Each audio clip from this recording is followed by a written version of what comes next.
Bueno, existe otro transporte que no necesita gasto energético, ya que son moléculas de fácil acceso para la célula también. Para este caso se denomina ósmosis. ¿Qué es la ósmosis? Es el movimiento de agua a través de la membrana plasmática que permite el paso de algunas sustancias y evita el paso de otras. ¿Qué es la membrana plasmática? La membrana celular. Otra forma de decirle a esta, debido al plasma presente dentro de la célula. Listo. Las moléculas de agua pasan con mucha facilidad a través de los lípidos.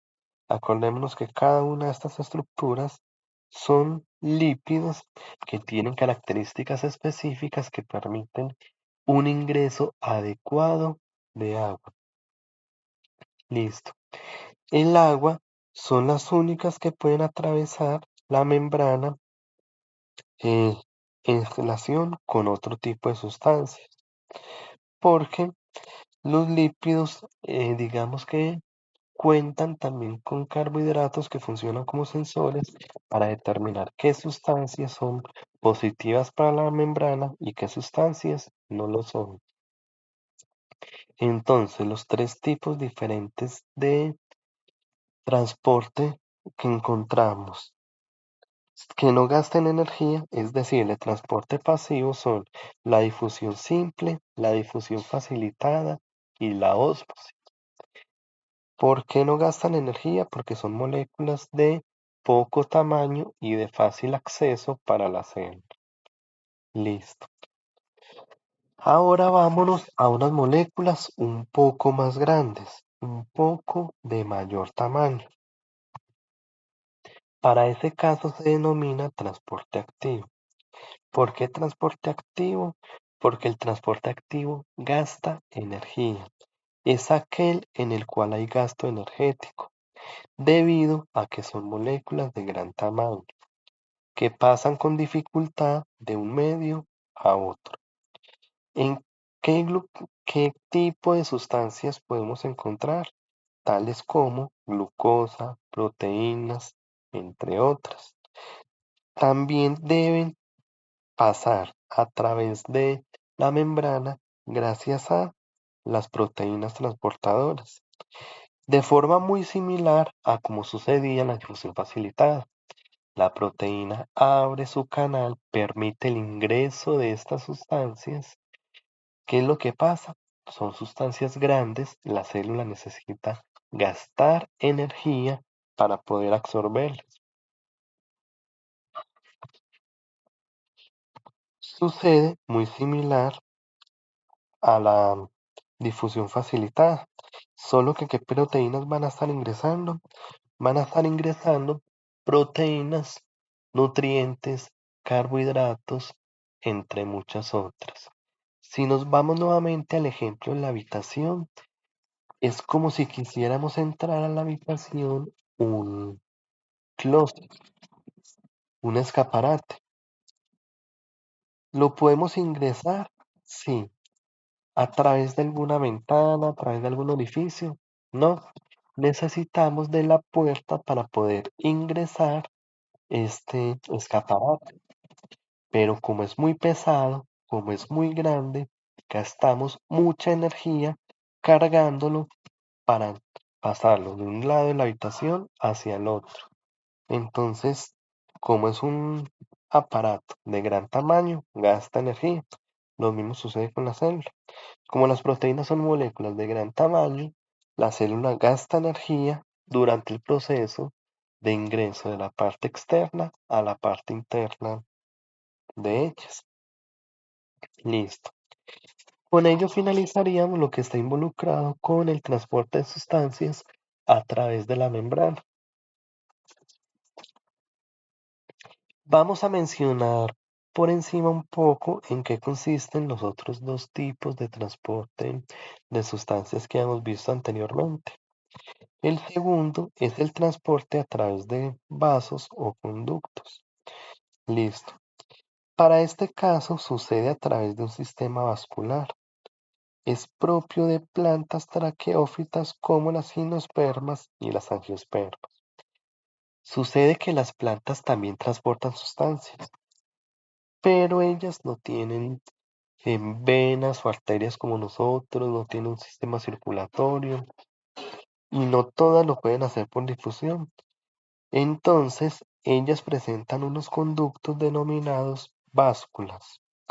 Las básculas son las que les permiten absorber diferentes sustancias del suelo y transportar nutrientes por toda la planta. Entonces, ¿qué son las básculas? Tubos que se encuentran al interior de las plantas que conducen agua, minerales y nutrientes. Listo. Veamos un poco el tercer tipo de transporte que lo vamos a ver más adelante, que es a través de sistemas circulatorios. Para este caso, ya hablamos de un sistema organizado, es decir, un conjunto de órganos que cumplen funciones específicas para llegar a una misma meta. Para este caso, transportar sustancias. Es un sistema de transporte de sustancias más complejo, compuesto por corazón, compuesto por vasos sanguíneos y compuesto por un líquido circulante que se encuentra moviéndose por todos estos vasos sanguíneos que transporta nutrientes, materiales de desecho, hormonas, oxígeno y demás sustancias que podemos encontrar necesarias para el cuerpo. Continuando con nuestra historia, entonces vamos a enfocarnos un poco en las plantas. ¿Cómo absorben sustancias las plantas? ¿De qué forma lo hacen? Listo. Sustancias muy simples, sustancias, plantas muy simples, plantas sencillas, lo siguen haciendo por difusión. Para este caso hablamos de unas plantas denominadas pteridófitas. Estas plantas, donde entran, por ejemplo, el musgo, son plantas que transportan sustancias a través de difusión, es decir, a través de absorción por las células presentes en sus tejidos. Pero cuando nosotros hablamos de plantas vasculares, es decir, plantas que cuentan con básculas, ya el cuento es diferente, ya la historia es diferente, porque ellas cuentan con dos conductos denominados xilema y floema. ¿Por qué dos conductos? Acordémonos que las plantas fabrican sus propios nutrientes. ¿Cómo lo hacen? Mediante el proceso de fotosíntesis. Pero para la fotosíntesis las plantas necesitan unos materiales, una materia prima con que elaborarlos. Y gran parte de esa materia prima la absorbe del suelo. ¿Gracias a qué? Gracias a los conductos que permiten el ingreso y la absorción adecuada de estas sustancias.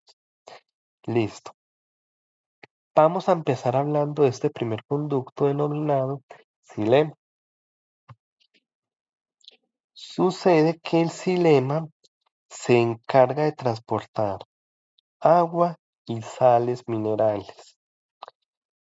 La mezcla entre agua y sales minerales se denomina como savia bruta.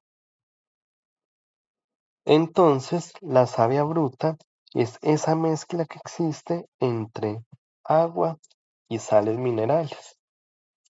Listo. ¿Qué características presenta el xilema? Transporta en un solo sentido, de abajo hacia arriba. Transporta agua y sales minerales, es decir, transporta savia bruta. No hay paredes entre las células, las cuales están muertas. Sucede que las moléculas de agua se transportan a través de las células que son absorbidas y que son extraídas desde el suelo, y esta agua lleva consigo inmersa esas sales minerales. De esta forma, la planta puede absorber adecuadamente sus moléculas y llevarlas hasta las hojas de la planta. Es allí donde la planta realiza su proceso de fotosíntesis en sus hojas, ya que son las células que contienen mayor cantidad de clorofila, la cual va a absorber la energía solar. En las hojas también se va a absorber, ya vamos a ver en un momento, que se da también el ingreso de oxígeno, dióxido de carbono y otras moléculas necesarias para el proceso de fotosíntesis. Listo. Estas paredes están formadas de lignina. Después de que llegan todos los materiales, todos los nutrientes no, todo el agua, las sales minerales, el dióxido de carbono y la energía solar que la planta necesita para hacer su fotosíntesis, ella empieza a fabricar sus nutrientes. Pero esos nutrientes tienen que ingresar a cada una de las células de la planta. Los conductos encargados de llevar esos nutrientes para toda la planta se denominan floema. El floema, ¿qué características presenta? Bueno, transporta agua y alimento. ¿Qué es el agua y el alimento mezclados? Se conoce con el nombre de savia elaborada. Entonces, siempre que hablemos de la savia elaborada, es agua y alimento mezclados en la planta. Listo. Para este caso, entonces decimos que las células tienen paredes con perforaciones y para este caso las células están vivas. Listo.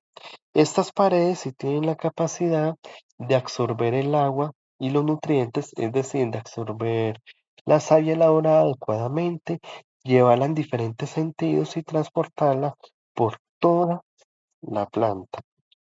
Por eso decimos que transporta en ambos sentidos, porque está llevando información, porque está llevando todos estos nutrientes para toda la planta, para cada una de las células presentes en las diferentes plantas de las que estemos hablando. Listo. Entonces, ¿cómo resumimos esta historia? Las plantas transportan sus sustancias, agua y sales minerales a través de dos conductos denominados xilema y floema. El xilema transporta la savia bruta. Ya sabemos que la savia bruta son agua y sales minerales, que es una mezcla entre agua y sales minerales formados por células muertas denominadas traqueidas. Es el nombre que se le da a estas células que tienen la capacidad de absorber esta savia bruta y llevarla hasta las hojas de las plantas. Y el floema que transporta la savia elaborada que contiene los nutrientes. Ya sabemos que esa savia elaborada es una mezcla entre agua y nutrientes que necesita la planta. Esto se logra gracias a vasos liberianos, que son las células perforadas que permiten el paso de savia elaborada entre ellas. Listo. En eso consiste el transporte de sustancias a través de las plantas. Pero sucede que las plantas también transportan oxígeno, también transportan dióxido de carbono. Este proceso sucede en las hojas y se presenta gracias a unas estructuras denominadas estomas. A esto lo denominamos transpiración en las plantas. Es la pérdida de agua por evaporación que se produce en las hojas mediante difusión simple. Bueno, cuando hablamos de transpiración, las plantas, al igual que nosotros, deben transpirar, deben liberar esas moléculas de agua que hay en exceso. Por evaporación y gracias al proceso de difusión simple, las plantas pueden liberar moléculas de oxígeno, moléculas de dióxido de carbono, según sea la necesidad de la planta. Gracias a una estructura denominada estomas. Los estomas son pequeños poros presentes en las hojas de las plantas. Estos poros se pueden abrir o se pueden cejar dependiendo de la necesidad que tenga la planta para liberar o para ingresar diferentes moléculas en estado gaseoso, como agua en estado gaseoso, como oxígeno, como dióxido de carbono.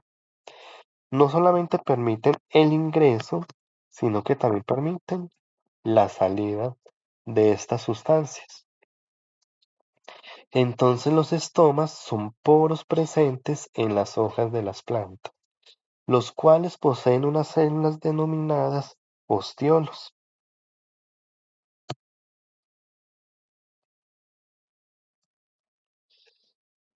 que abren y cierran los poros para permitir el ingreso y salida de compuestos en estado gaseoso, como agua, oxígeno y dióxido de carbono.